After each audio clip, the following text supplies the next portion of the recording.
આ તો ઓફિસમાં હું એક જ થોડી છું. હા, આટલા બધા લોકો છે તો એ લોકોને કામ કરે છે એનો જ પગાર મળે છે. સાંભળી લો મારી વાત. આ સરકારી કામ કરાવવા માંગો છો તમે? હા, એટલે જરાક અમારા પટ્ટાવાળાને પ્યુનને મળી લ્યો, પછી આગળની વાત થશે. હવે બીજી વાર મારા ફોનમાં ફોન ન કરતા. ભલે.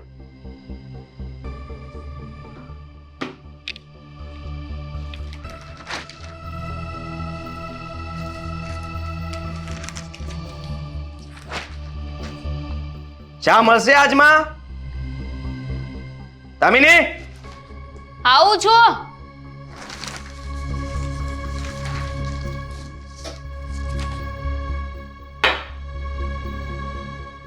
આટલી બધી વાર લાગે? હા, તો એક કામ કરું, ગેસ ઉપર બેસી જાઉં તો વેલા બની જશે. તારે જે કરવું પડે ને કર, પણ એટલી તને ખબર પડવી જોઈએ કે સમયસર મને ચા મળવી જોઈએ. હા, આ લેટ થઈ જાય એ મારે બિલકુલ નહીં ચાલે, સમજી તું? તમે વેલા જાગી ગયા એમાં હું શું કરું? હું તો સમયસર જ છું અને ઘરમાં મારે એક કામ નથી હોતા, બીજા ઘણા બધા કામ હોય છે. આ 5-5 મિનિટ તમારી જે ડિમાન્ડ ઊભી થઈ જાય છે ને એ પણ મારે પૂરી કરવાની હોય છે. અત્યારે ચા માંગે છે, 5 મિનિટ પછી નાસ્તો માંગશો. માગું એ તો કેમ?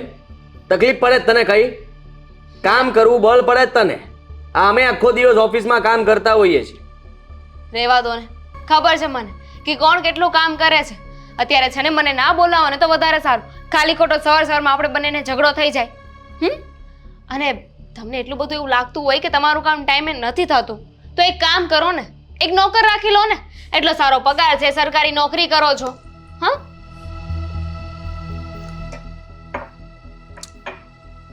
નોકર રાખવાની શું જરૂર છે? કંજુસાઈની પણ હદ હોય. કેમ કે તું આ ઘર માટે નોકર જ તો છે. તમે છે ને હવે બહુ વધારે બોલી રહ્યા છો. આથી મને ગુસ્સો આવી રહ્યો છે. તમને એટલો બધો વાંધો હતો તો શું કામને લગ્ન કર્યા? ના કરવા જોઈએ ને. તમારી મનપસંદ રૂપસુંદરી અપ્સરા સાથે લગ્ન કરવા હતા ને. દહેજ માટે? હા, તારા પપ્પાને લોકો બહુ બધું આપવાના હતા ને એટલા માટે તારી હારે લગ્ન કરી લીધા. બાકી તને શું લાગે તને હું આ ઘરમાં રાખું એમ? એક સેકન્ડ પણ ન રાખું. હા તો ઠીક, હવે તું નોકરની જેમ ઘરના કામ કરે છે, તને સાચવવાના મને રૂપિયા મળ્યા છે એટલે સાચવી રહ્યો છું. બાકી તારું કંઈ કામ નથી મારે. મને પણ કામ કરવાનો કોઈ શોખ નથી અને જો ઘરના કામ કરું છું ને તો એ તમારા લીધે કરું છું. કારણ કે આ તમારા ઘરને છે ને હું ઘર માનું છું, ગેસ્ટ હાઉસ નહીં. તું જે સમજે તે. તારી સાથે મને વાત કરવી કોઈ ગમતી નથી. મને ફક્ત સમયસર મારી બધી વસ્તુઓ મળી જવી જોઈએ, એનાથી વિશેષ કંઈ નહીં. ટ્રાય કરીશ કે તમને તમારી વસ્તુઓ સમયસર મળી જાય. ટાઢી છો સાવ. ઠીકરા જેવું કામ છે તારું. ક્યારે તૂટી જાય અને ક્યારેક સરખું કામ આપે કંઈ નક્કી જ નથી રહેતું. સમયની સાથે બદલતા શીખો, જીવતા શીખો. અને તકલીફ બહુ પડતી હોય ને તો બીજું કંઈ વિચારો. હું તમને કહું ને, આપણી પાસે એનાથી સારો રસ્તો છે. તમારે દહેજ જોતું હતું ને તો એ તો તમને મળી ગયું છે. મારા પપ્પા બિચારા બહુ સારા હતા ને કે એમને એવું થયું કે ચલો ને છોકરો સારો છે તો જે વસ્તુની ડિમાન્ડ કરે છે બધું આપણે એને આપી દઈએ. છોકરી તો સચવાશે ને એવું વિચારીને મારા પપ્પાએ લગ્ન કરાવ્યા હતા કે મારી દીકરીનું ધ્યાન રાખશે. પણ એમને ખબર નહોતી ને કે મને નોકરની જેમ રાખવામાં આવશે. હવે હું તમને ગમતી જ નથી, તમને તમારું દહેજ મળી ગયું છે તો આપણે નોખા થઈ જઈએ. It's better. એમ જવા થોડી દઈશ તને. હા, ભાગી જવું છે? હા, હું તો તમારું કામ ઈઝી કરી રહી છું. મારું કામ તારે ઈઝી કરવાની જરૂર નથી. હું જે કહું ને એટલું કર્યા કરતો ઘણું છે. અને મારી સાથે સવારમાં બહેસ કરવાની બિલકુલ જરૂર નથી, સમજી તું? એમ પણ મારે ઘણા બધા ટેન્શન હોય છે, ઉપરથી તું મોટું ટેન્શન છે. તને ખાલી ચાનું કીધું, સમયસર ચા મને મળી ના મળી, લેટ થઈ ગઈ તો તું કહે છે કે ગેસ ઉપર ચડી જાવ, આ કરું તે કરું. આ તારા જવાબ છે? તો તમે જે રીતે વાત કરો છો એ રીતે વાત કરવી જોઈએ. પત્ની સાથે કોઈ આવી રીતે વાત કરે તો કેમ કરે? પહેલા શરૂઆત તે કરી હતી, સમજી લેજે. અને હું તો હંમેશા આવી રીતે જ વાત કરું છું, કઈ નોખી નવાઈની વાત નથી કરી. તને ઓર્ડર કરું તો તકલીફ પડે છે, મને આદત પડી ગઈ છે ઓર્ડર કરવાની અને આદત રહેશે જ. અને મને પણ ટેવ પડી ગઈ છે આ બધું સાંભળવાની. એટલે હવે તમે જે પણ કહો છો એનું મને કાંઈ અસર નથી થતું. મને કોઈ જ ફરક નથી પડતો કારણ કે રોજનું થયું ને અને ટેન્શન તો છે તમને ઘણું બધું. તમારે કેટલું બધું વિચારવાનું હોય ને, મિનિટે મિનિટે વિચારવું પડતું હશે કે હવે આને કેવી રીતે હેરાન કરું, હવે આને શું કામ કહું, રાઈટ? હા, બસ એ જ વિચારતો હોઉં ને હું તો, કે તને તકલીફ કેવી રીતે આપી શકું. ક્યારેક મારા વિચારોથી જો તકલીફ તને ઊભી ન થતી હોય અને મારાથી કંઈ ચૂક થતી હોય ને તો કહેજે. હા, તું કહીશ ને એવી રીતે તકલીફ આપીશ. તમને એવું લાગે છે કે આ 7 ફેરા ફરી લીધા, લગ્ન તમારી સાથે કરી લીધા એટલે તમારી બધી વાત માનું છું. આ બધું છે ને મારા પપ્પાના લીધે કરું છું. એકવાર મારા પપ્પા આ દુનિયામાંથી ગયા ને પછી તમે કોણ ને હું કોણ. ચા સારી બની હોય ને તો થોડા વખાણ કરી લેવાય. ભંગાર છે સાવ. વખાણવા લાયક ચા નથી બનાવી. ચા બનાવતા શીખ. અને રહી વાત તારા પપ્પાની, કઈ દીકરી એવી હોય કે એના પપ્પાના મરવાની રાહ જોતી હોય? મરવાની રાહ નથી જોતી, પણ આમાંથી છૂટવાની રાહ જોઉં છું. કારણ કે જીવતે જીવ મારા પપ્પા તમારી સાથે છૂટાછેડા તો નહીં લેવા દે મને. અને ભાઈ તો હવે ભંગાર ચા ન પી ભાઈ, બહાર પી લેજો તમારો ઓફિસમાં.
સારું ને કે એ લોકો ઝૂંપડામાં રહે છે, એની પાસે કંઈ જ નથી, છતાં પણ એ લોકો કહી શકે છે કે હા અમારી પાસે કંઈ નથી અને અમે જીવીએ છીએ.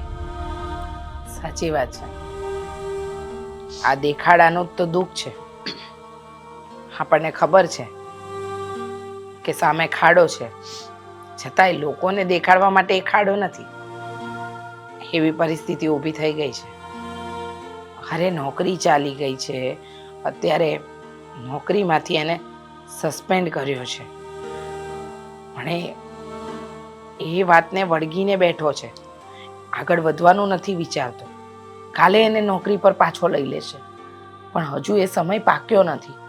એને સમજવું પડશે એ વાત, મીરાઓ. આમ વાતને પકડીને બેસશે તો કેમ ચાલશે? સાચી વાત છે, પણ જોઈએ હવે ક્યારે સમજે છે ને ક્યારે નહીં. કારણ કે સમજણ કોઈ એવી વસ્તુ તો નથી કે આપણે એને પોટલું ભરીને આપીએ ને એ પોતાનામાં ઉતારી દે. એ તો મનથી વિચારવું પડશે ને. મમ્મીજી, આગળ શું થશે એ ખબર નથી, પણ અત્યારની પરિસ્થિતિ પ્રમાણે મને એવું લાગે છે કે હવે સાગરે સુધરી જવું જોઈએ. જો હવે પાછા નહીં વળે તો પાછા વળવા માટેના બધા જ રસ્તાઓ બંધ થઈ જશે. હા, સાચી વાત છે કે હવે સાગરને આ ઘરની હકીકતથી પણ વાકેફ કરાવવો પડશે અને સાચી હકીકત જણાવવી પણ પડશે. તમે નહીં, હું સાગર સાથે આજે વાત કરીશ. હું એને કહીશ કે અત્યારે કઈ પરિસ્થિતિ ચાલી રહી છે ઘરમાં. બસ તારું આ નોકરી ગયાનું દુઃખ નથી, તને સસ્પેન્ડ કર્યો છે. હવે એ સસ્પેન્ડમાંથી તારે તારી નોકરીને કઈ રીતે પાછી મેળવવી એના રસ્તા ગોતવાની જગ્યાએ તું ઝઘડો જ કરવાનું વિચારે છે. આ બધી વાતથી એને વાકેફ તો કરવો જ પડશે. ડરમાં ને ડરમાં આપણે ક્યાં સુધી જીવીશું? સાચી વાત છે તમારી. ઠીક છે, એક વખત તમે વાત કરી જો એ શું કહે છે અને શું નહીં. પછી આગળ કોઈ રસ્તો હવે આપણે બંને મળીને કરીશું. ભૂખ્યા તો નહીં રહેવાય ને મમ્મીજી?